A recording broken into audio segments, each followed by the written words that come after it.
Simran madam இந்த படத்துக்கு அப்போ சொல்லும் போது எனக்கு இல்லை சிம்ரன் மேடம் நடிக்கிறாங்க அப்படின்னாங்க. சார் சிம்ரன் மேடம் கதை சொல்ல போகிறேன், இப்படி என்ன சொல்லுங்க, தான் எனக்கு ஒன்று போடுவேன், மியூசிக்கை போட்டு அப்படி இப்படி நடிச்சு காமிப்பேன், அதை அவங்களுக்கு பண்ண அவங்களுக்கு பிடிச்சிரும்.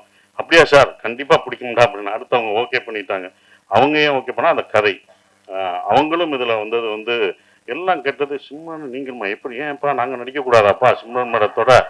இல்லைங்க நீங்கள் கிராமம்னா கிராமத்துலேயே எப்படி விவசாயம் பார்த்துட்டு இருக்கோம்னா ஏன் அங்கே நடிக்கக்கூடாதா, எங்களுக்கு சிம்ரன் கிடைக்கக்கூடாதா, இது என்ன எல்லாரோட ஏக்கம் தான்ப்பா, அது எல்லாரும் இது பண்றதுனால அதனால எங்களுக்கு கிடைக்க கூடாதா, என்ன எப்படி எப்படி எப்படின்னா உங்களுக்கு என்னப்பா, அது அப்படிதான் கதை பாருங்க அப்படின்னா. அப்படிதான் சிம்ரன் மேடத்தை எல்லாம் கேட்கிற கேள்வி. படம் பார்க்கும்போது உங்களுக்கு தெரிஞ்சிடும் எதுக்கு சிம்ரன் மேடம் இந்த படத்துல எல்லாருக்கும் பிடிச்சவங்க சிம்ரன்.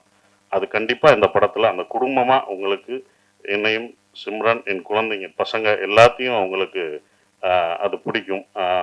அவங்க அவ்வளோ பெர்ஃபார்ம் பண்ணுவாங்க. அவங்கள அதாவது என்னென்னா அவங்கள எனக்கு இன்னொன்று அவங்கள பாராட்ட வேண்டியதுனா இப்போ வரைக்கும் அவங்க ஹீரோயினாக அடிக்கலாம். இந்த படத்துலையும் அவங்க ஹீரோயின் தான், நான் ஹீரோ அவங்க ஹீரோயின்.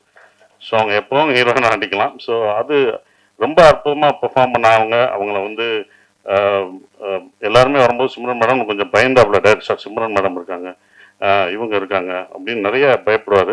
ஸோ அதெல்லாம் தவிர்த்துட்டு பாஸ்கர் சார் இப்படி போய் பேசி இப்படி பண்ணு எல்லாம் சரியாயிரும் அப்படின்னு சொல்லி அப்படி தான் பண்ணது.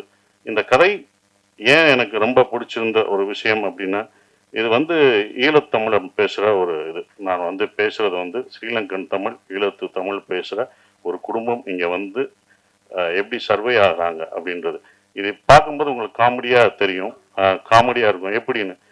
செய்திகளை உடனுக்குடன் தெரிந்து கொள்ள கீழ்கண்ட கேபிள் மற்றும் டிடிஹெச் நெட்வொர்க்குகளில் எம்நாடு செய்தி தொலைக்காட்சியை காணுங்கள்.